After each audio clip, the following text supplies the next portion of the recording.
This is 1 week away from being the biggest female song in history. Let's talk about it. No, I'm not making this up. The stats back it up. Choosin Texas by Ella Langley is now tied as the longest running non-holiday female solo #1 hit in the history of the Hot 100. Because the #1, if you're counting just all female songs, is the Mariah Carey Christmas song, the All I Want for Christmas Is You, which is a classic, not hating at all, but it does kind of have an unfair advantage that it's associated with like the most celebrated holiday of the year. So when you're looking at just normal songs, it is 1 week away. And if you look at the charts for the last few weeks, it's not even close. Like it is many, many Billboard like stat chart points ahead of second place. It's clearly going to be #1 for another week unless Taylor Swift surprise drops a song or does 55 variants like we've seen her do before. But either way, it looks very likely that it's just going to have another week when it's #1, and then it's going to officially be the longest running #1 female solo song ever that is not a Christmas song, which is crazy. With the chart lead that it has the past few weeks, it's clearly going to stay #1 for at least a couple more weeks, and it's clearly approaching like the longest running #1 song ever, which is I believe 20 weeks for Old Town Road or A Bar Song, either one of those two. That's the 1 and 2, I think. Let me know what your thoughts are. Do you think this has a chance to break the all-time record, and where do you put this in terms of like biggest female songs ever? Because like statistically, it's there now. Let me know what your thoughts are. Make sure to follow for more.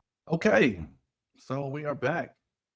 So apparently Whitney Houston held this record for roughly 30 years. Yes, 30 years. Mariah Carey, the Songbird Supreme herself, tied this record back in 2005. And in this week, a country singer that half of y'all literally cannot name just walked into the club. Is she uninvited? I don't know. Let's talk about it. And here's the thing. 1 more week, she'll be kicking both of the other two out of the club. All right, welcome back to the Clout Report. Let's get into it. So, Choosin Texas by Ella Langley just hit week 14 at #1 on the Hot 100. That officially ties it as the longest running non-holiday #1 by a solo female artist ever in history. The two songs that she tied with, just some little indie records, I Will Always Love You by Whitney Houston and We Belong Together by Mariah Carey, just to give some background.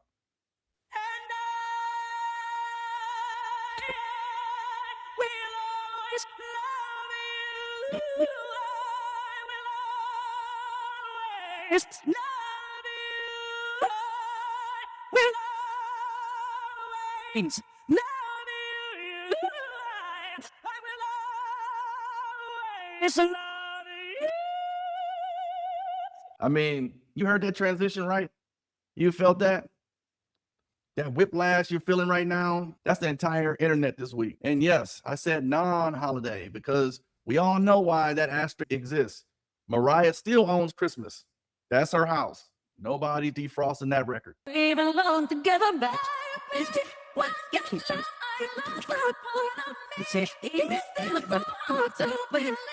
Come back, baby. Please, 'cause we belong together. Oh my God, when times get rough, shoes on top, the pain till the sun comes off.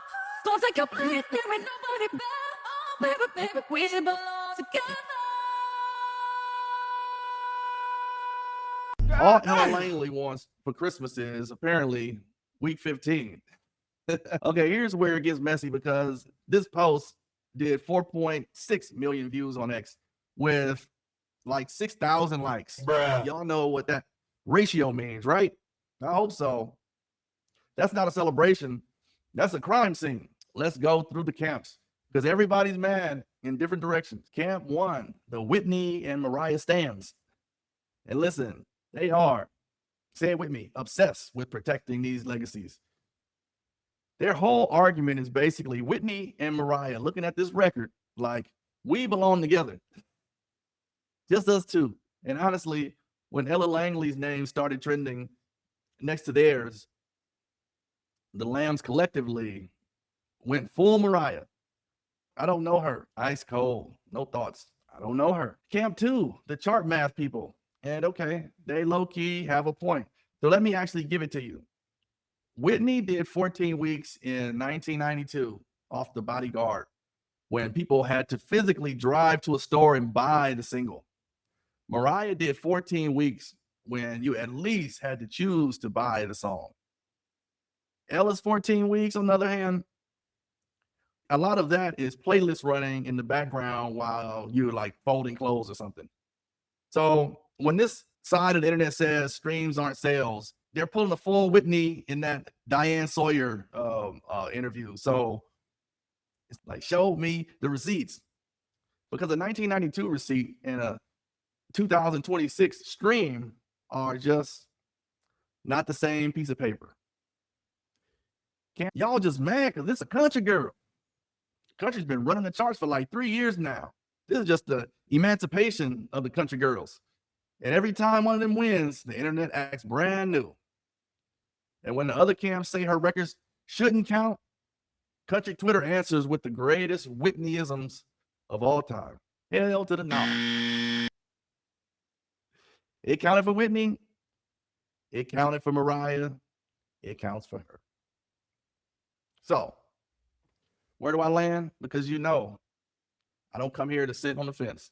Here's my honest take. The streaming era did change the math. That's just fact. 14 weeks in 1992 was a national event. 14 weeks in 2026 is an algorithm with good stamina. It's not right, but it's okay. The chart is the chart. We can't retroactively gatekeep it every time somebody we didn't expect gets to the top. Nobody ran this audit when it was a song y'all liked, so it does count. Yeah, it counts. Is it the same achievement? I mean, how will I know? How will any of us know? You literally cannot compare eras 1-to-1, and anybody telling you they can is selling you something. But, and I need y'all to disagree with me in the comments if you feel some type of way. If she gets week 15 and passes Whitney and Mariah outright, that's when this conversation gets nuclear, because tying the queens is a headline. Passing them is a war.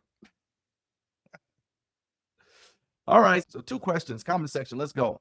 Does the record count? Yes or no? No fence sitting. I did my part, you do yours.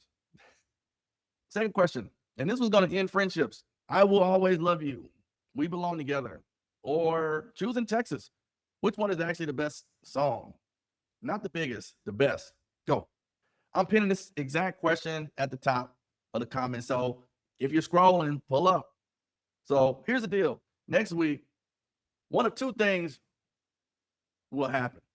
Either this record holds and the queens keep their crown, or Ella Langley stands alone with the biggest solo female chart run in the Hot 100 history, and the internet has an actual meltdown.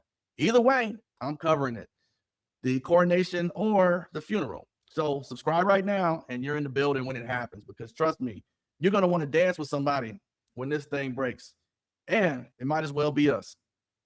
This has been the Clout Report. I catch the clout, so you don't have to. See y'all in the next one.